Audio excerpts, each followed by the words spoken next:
Miércoles 20 de mayo. Muchas gracias porque en definitiva nos han hecho los preferidos en aprendizaje y en finanzas. Fíjense ustedes, vamos a hablar de Brasil. Importantísimo lo que está sucediendo con la crisis del coronavirus. Después, un análisis que les tenemos de lo que creemos que puede pasar en el real estate. Y mucha gente se me ha acercado y me ha preguntado, Víctor, ¿puedes explicar la definición y cómo entendemos realmente qué son las bolsas de valores? Factores económicos. Adelante.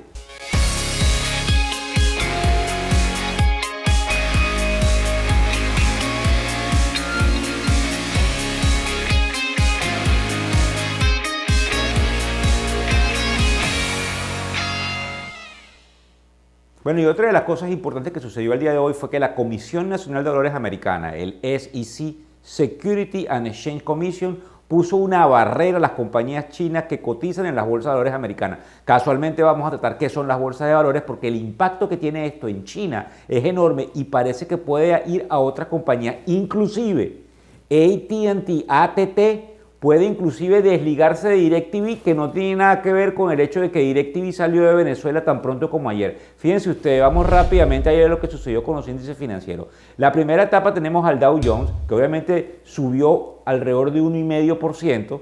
Después tenemos indudablemente al índice del Standard & Poor's, que siempre hago pausa porque es el más importante y quiero que a ustedes se les grabe que el S&P 500 es el más importante. Y después tenemos el índice de tecnología, que obviamente subió considerablemente, tomando en cuenta que viene subiendo todos los días, puesto que la gente está apostándole obviamente a un sector que se ha comportado excelente. Desde el punto de vista de noticias, vamos a tener que ir a la primera noticia que no nos gusta darla porque el problema de Brasil es enorme. El problema de Brasil trae cola porque el presidente Trump dice que probablemente estaría estudiando suspender los vuelos entre Estados Unidos y Brasil, parar el tránsito de individuos. ¿Qué otra cosa importante vemos ahí en Brasil? Pues indudablemente que son los productores de café y como productores de café el mercado de café está muy atento. El mercado ha caído producto de lo que nosotros vimos con respecto al coronavirus, pero en definitiva tiene un impacto económico a nivel mundial, puesto que estos precios se mueven con el arábica y el robusta. Después, ¿qué otra cosa observamos allí? Interesantísimo, pues que la Reserva Federal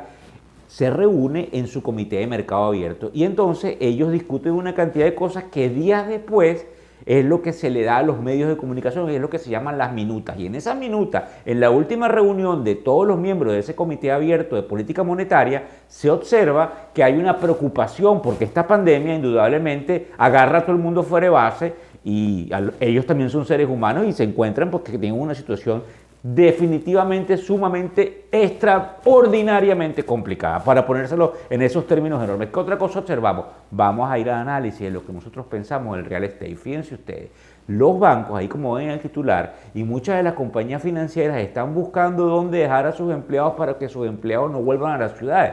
¿Por qué? Porque se van a contagiar.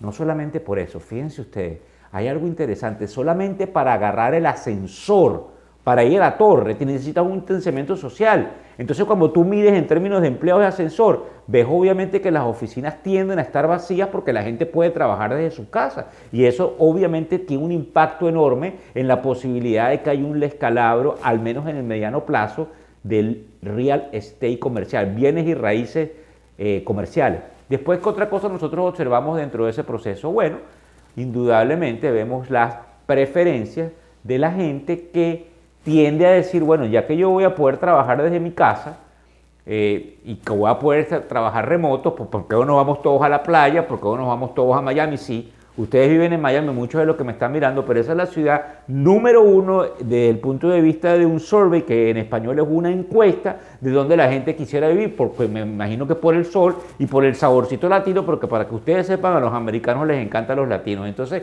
obviamente, esta crisis pone a pensar dónde quisiera vivir si pudiese trabajar hipotéticamente realmente desde donde yo quisiera. Entonces, ¿eso qué es lo que hace? Que haya un movimiento importante en el proceso del real estate, porque desde ese punto de vista nosotros tenemos que examinar a ciencia cierta que van a haber lugares que estaban cercanos a las oficinas de los downtown donde ya la gente no quiere estar. Mucha gente dice, bueno, pero es que en la crisis de septiembre 11, ¿se acuerdan? Hace 19 años atrás, la gente decía que no iba a estar en los downtown. Pero el mundo cambió, esto es diferente, porque la gente se adapta al confort. Y como la gente se adapta al confort, la gente prefiere vivir en un lugar donde tenga su oficina en su misma casa, porque en definitiva no tiene que agarrar el tráfico y nadie quiere ir a tráfico. ¿Por qué la gente iba al downtown? Porque la oficina estaba al lado, pero si me deja trabajar a mí desde mi casa, ¿Para qué voy a estar yo agarrando el carro una hora, los que viven en ciertos lugares, para llegar a Downtown? Después, ¿qué otra cosa nosotros vimos ahí interesante? Una caída importante que vamos a tener en el mes de abril, que se va a ver en mayo, de las aplicaciones de las compras de las nuevas casas, pero nosotros creemos que sí que repunte. Pero aquí es donde viene el análisis, y aquí hacemos un poquitico, le pedimos a producción que nos ponga, sí, ahí hay un desplome en las ventas. Y después nosotros vamos a ver que las ventas suben. Pero ¿cuál es la realidad, amigos? Vamos aquí a hacer análisis rápidamente desde el punto de vista educativo, desde el punto de vista de la realidad, del sentido común. Si hay una recesión que se convierte en una depresión y que pasa por una deflación, que son tres términos distintos. Recesión es una contracción económica leve, ya una depresión pues indudablemente es una contracción económica que dura cierto tiempo, y una deflación es una caída de precios. Nosotros estamos en un ciclo deflacionario, y eso significa que los precios de todo pueden empezar a caer, máxime cuando hay un desempleo que no se sabe en qué momento va a llegar a niveles manejables. Entonces es probable que veamos una subida en el real estate y en ciertas áreas para luego caer. Otra de las cosas que nos llamó la atención fue indudablemente esta noticia, que tiene que ver con la importancia de la educación, porque indudablemente ya en el Congreso se está discutiendo que se le dé un crédito de hasta $4.000 al año para que la gente se reentrene.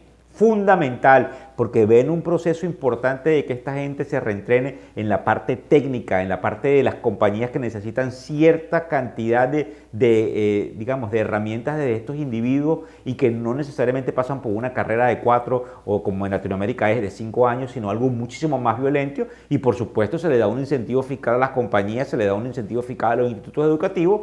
Y como ustedes saben, nosotros traemos educación financiera, que para nosotros es fundamental. Fíjense ustedes. Ahora yo quiero hablar rápidamente de las bolsas de valores.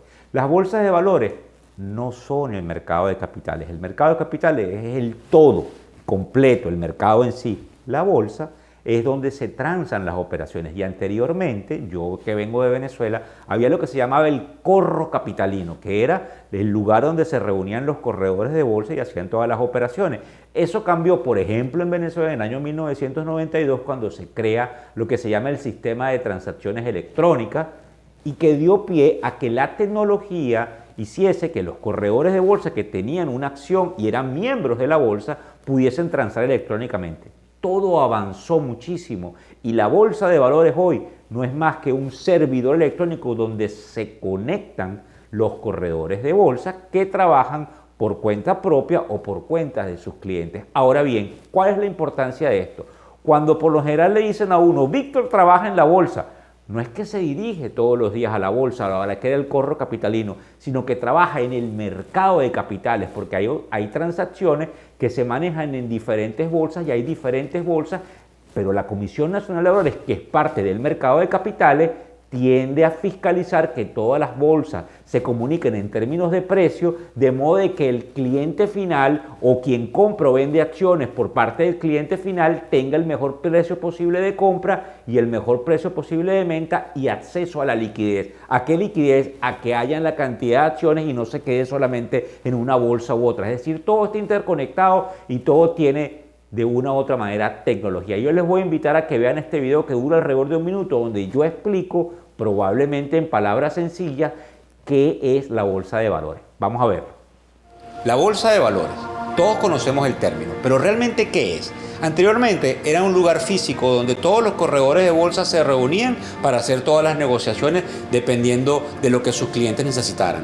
Hoy por hoy, la superautopista de la información y la tecnología ha hecho que las bolsas de valores sean un elemento virtual, donde nosotros mismos desde nuestras computadoras podemos enviar orden que básicamente de una u otra manera hacen match dependiendo si es una compra o es una venta. La bolsa de valores hoy no es más que un lugar virtual donde todos tenemos acceso. Bueno, recuérdense que ustedes ya saben dónde conseguirme, que ustedes definitivamente me están dejando una cantidad de comentarios que todas las noches tratamos de una manera u otra llevarle algún tipo de respuesta a esas inquietudes, pero que esto es solo el comienzo. Y la FIN, que a su vez es la dueña de Wall Street Tour, que es donde está el simulador ese que todas las noches les invitamos a que puedan tener, no es más que el punto de inicio de todo lo que viene en una senda de crecimiento en cuanto al aprendizaje. Ahora, para pasarme a la parte de la reflexión, yo les voy a decir algo que los va a poner a pensar muchísimo.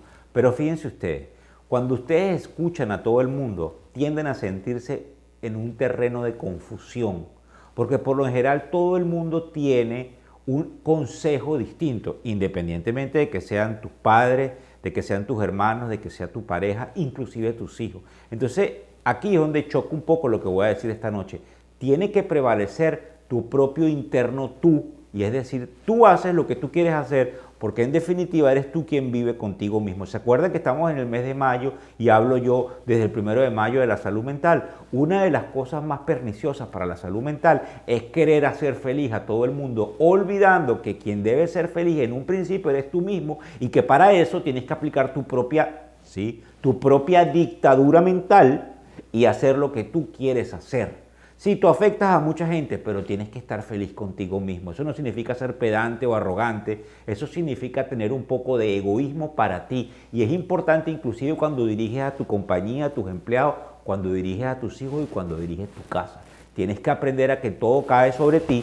Si la responsabilidad cae sobre ti, entonces es importante que seas tú quien tomes las decisiones, porque como te van a juzgar con respecto a la administración, tú tienes que ponerte de acuerdo. Y siempre les hago la reflexión, porque en definitiva yo soy creyente de que la salud mental es la que te da el 50 o el 60% de la ganancia en la parte económica. Es cómo te sientas tú contigo mismo y cuál es tu, de una u otra manera, percepción que transmites hacia afuera.